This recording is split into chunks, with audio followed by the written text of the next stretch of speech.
तो hi everyone, welcome back to my channel run classes for में। जैसा कि आप लोग थंबनेल में देख पा रहे हो तो होगे, आज हम करेंगे प्री बोर्ड परीक्षा 2023 सामाजिक विज्ञान का पेपर है कक्षा 10। हुबहू आपको ऐसा ही पेपर बोर्ड एग्जाम में भी देखने को मिलेगा। बस आप पेपर के पैटर्न को समझ लीजिए, ये ऑफिशियल बोर्ड से आया हुआ पेपर है, ठीक है ना। वही मैं आपको बता रहा हूँ। यहाँ पे आपका नाम डालना है, यहाँ अपना अनुक्रमांक डालना है और आपको शुरू हो जाना है। समय आपको मिलता है 3 घंटा 15 मिनट। पूर्णांक होता है 70 का। किस तरह के प्रश्न होंगे वो मैं आपको दिखाऊंगा। प्रारंभ के 15 मिनट परीक्षार्थियों को प्रश्न पत्र पढ़ने के लिए निर्धारित हैं। ये प्रश्न पत्र 2 खंडों आबा में विभाजित है। जैसा कि आपको पता है 20 अंक के आपके विकल्पीय प्रश्न हैं और खंड बा 50 अंकों का है। इसमें वर्णनात्मक 2 और मानचित्र संबंधी 2 प्रश्न हैं, ठीक है ना।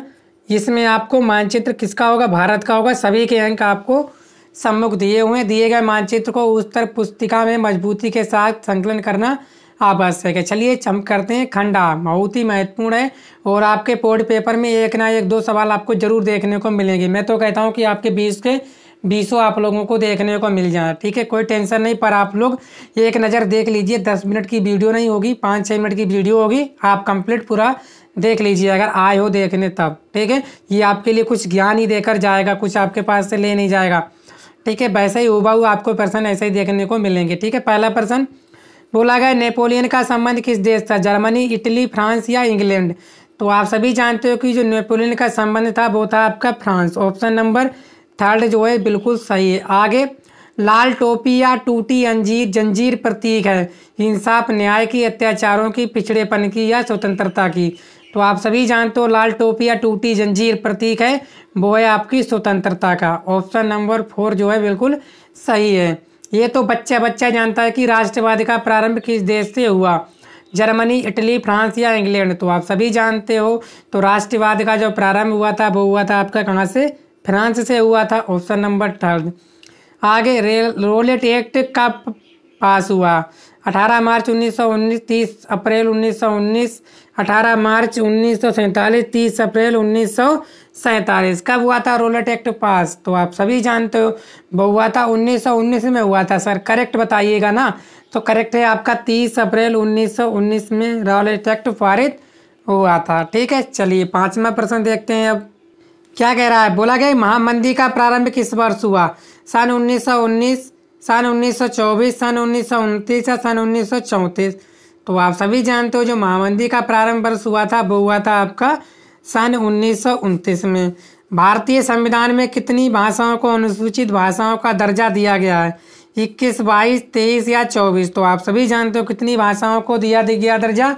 तो 22 भाषाओं का आपको अनुसूचित भाषाओं का दर्जा दिया गया है। 7वां, संपूर्ण देश की आम सरकार को कहते हैं? केंद्र सरकार, राज्य सरकार, थर्ड केंद्र सरकार राज्य सरकार दोनों, इनमें से सभी, ठीक है। तो संपूर्ण देश की आम सरकार को क्या कहते हैं? तो आप सभी जानते हो क्या कहते हो? इनमें से सभी। एक तो तरीका है इनमें से सभी, लेकिन जो करेक्ट आंसर आप लोग लगा के आओगे वो लगा के आना फर्स्ट तथा थर्ड दोनों। ऑप्शन नंबर 3 बिल्कुल सही है। आगे, निम्नलिखित में से कौन सा विषय राज्य सूची का नहीं है? पुलिस, रक्षा, बैंकिंग या डाक तथा तार? तो कौन सा विषय राज्य सूची का नहीं है? बैंकिंग जो है राज्य सूची का नहीं है, किसका है? केंद्र का है। आगे, बैंकिंग सही है। 9 मानव अधिकार दिवस कब मनाया जाता है? इसका आंसर आप लोग कमेंट बॉक्स में दे सकते हो, तो दीजिएगा, ठीक है। कमेंट बॉक्स में मानवाधिकार दिवस कब मनाया जाता देना। आगे, अपनी जाति की सर्वोच्चता में विश्वास करने की विचारधारा को क्या कहते हैं? जातिवाद, क्षेत्रवाद, जातीय स्तरीकरण, कोई नहीं? तो इसका जो राइट आंसर हो जाएगा वो जो आएगा आपका जातिवाद, ठीक है। निम्नलिखित में कौन सा अजैविय संसाधन है? चट्टानें, पशु, पौधे या मछलियाँ?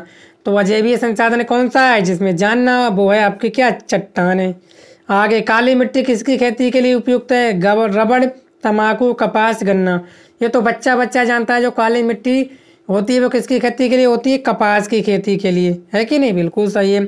ऑपरेशन फ्लड का संबंध किससे है? बाढ़ नियंत्रण, सिंचाई, दुग्ध उत्पादन या मत्स्य पालन? तो आप सभी जानते हो ऑपरेशन फ्लड का संबंध है दुग्ध उत्पादन से। भारत में पहली रेलगाड़ी चली थी 1750, 1850, 1853 ई में, 1857 ई में? तो भारत में पहली रेलगाड़ी कब चली थी? तो आप सभी जानते हो 1853 में चली थी। कहाँ से कहाँ तक? मुंबई से ठाणे के बीच चली थी। आगे निम्नलिखित में कौन सी बागाती फसल है? गन्ना, कपास, जूट या कहवा? तो बागाती फसल कौन सी है? तो आप सभी जानते हो जो बागाती फसल है वो है आपकी कहवा। ऑप्शन नंबर 4 बिल्कुल सही है। नेक्स्ट 16वां बोला गया कि जीएनपी का संबंध किससे है? आर्थिक विकास, धारणीय विकास, आर्थिक समृद्धि या ये सभी? तो जीएनपी का संबंध क्या है? ये सभी से है।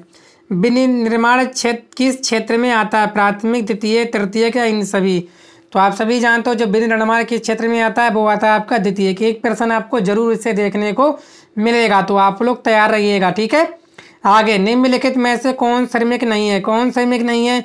भिखारी, वकील, पुलिस या डॉक्टर? ठीक है, तो कौन श्रमिक नहीं है? भिखारी क्या करता है? भीख मांगता है, वो परिश्रम थोड़ी नहीं करता है। तो आपका ये क्या है? भिखारी बिल्कुल सही है। आगे कोपरा किस पर लागू होता है? सामानों पर, दुकानों पर, मकानों पर या सभी पर? तो आप सभी जानते हो कोपरा किस पर लागू होता है? वो होता है आपके सामानों पर। ऑप्शन नंबर 1 बिल्कुल सही है।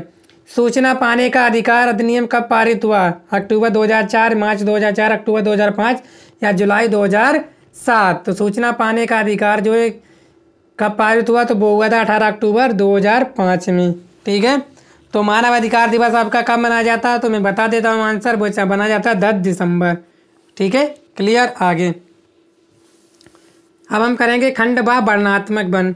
उत्तर लगभग 80 शब्दों में आपको देना है कि नहीं? आगे 4 अंक का पूछा जाता है, ठीक है।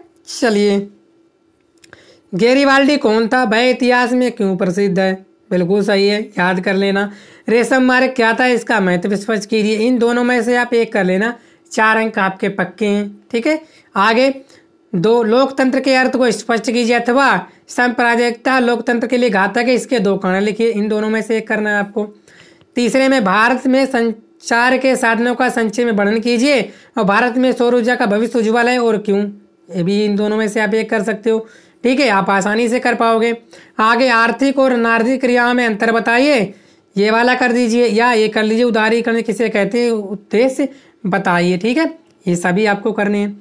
तो अगर आपको इसको पीडीएफ चाहिए तो पीडीएफ मिल जाएगी, आप हमारे व्हाट्सअप नंबर ये वाला ज्वाइन कर लीजिए, ठीक है। ये वाला नंबर पढ़ पा रहे हो ना? बिल्कुल सही है। आगे वर्णनात्मक प्रश्न है, आपको उत्तर लगभग 150 में देना है, और आपका 6 अंक का एक प्रश्न है। भारत में राष्ट्रवादी के उदय के क्या कारण थे? ये बताना है, अथवा ये कर सकते हो गांधी द्वारा चलाए गए किन्हीं 3 आंदोलनों का वर्णन कीजिए। इन दोनों में से एक कर सकते हो। तो गांधी जी आप आसानी से कर पाओगे, है कि नहीं। चलिए नेक्स्ट, आगे बोला गया सरकार के 3 अंगों का वर्णन कीजिए। 6 अंक का आता है नगर पालिका के संगठन एवं कार्यों का वर्णन कीजिए। इन दोनों में से एक कर सकते हो, ठीक है, आपको छूट मिलती है। 7वां ऊर्जा के गैर पारंपरिक स्रोतों का वर्णन कीजिए, अथवा में परिवहन तथा संचार के साधन किसी देश की अर्थव्यवस्था की जीवन रेखा क्यों कहे जाते हैं। इन दोनों में से एक अथवा में आपको छूट बहुत मिलती है, आप आसानी से 70 में से 70 कवर कर सकते हो अगर आपने थोड़ा बहुत भी पढ़ा है, ठीक है। आगे भारत के विदेशी व्यापार की विशेषताएं बताइए। संगठित और असंगठित क्षेत्रों में अंतर स्पष्ट कीजिए। इनमें से आप एक कर सकते हो आसानी से, 6 नंबर आपके पक्के हैं। आगे मानचित्र कार्य, मानचित्र को आपको इस तरह से डॉट में दिखाना है। वह स्थान जहाँ ये हुआ था, भारतीय राष्ट्रीय कांग्रेस का अधिवेशन हुआ था, कहाँ हुआ था आप सभी जानते हो। वह स्थान जहाँ गांधी जी ने दांडी मार्च शुरू किया था, वह स्थान जहाँ कांग्रेस का अधिवेशन हुआ, वह स्थान, ये सब आप देख लीजिए आसानी से, ठीक है। आप नोट डाउन कर लीजिए, स्क्रीनशॉट आप लोग ले लीजिए, ठीक है। तो उम्मीद करता हूँ आप लोगों को ये पेपर अच्छा लगा होगा, क्योंकि बहुत ही महत्वपूर्ण पेपर है जो आपके प्री बोर्ड में कराया जाता है, बोर्ड के द्वारा वही ऑफिशियल जो है जारी किया गया। तो वीडियो को आप लोग शेयर कीजिए, और चैनल पर पहली बार है चैनल को सब्सक्राइब भी कर लीजिए, ठीक है। Thank you.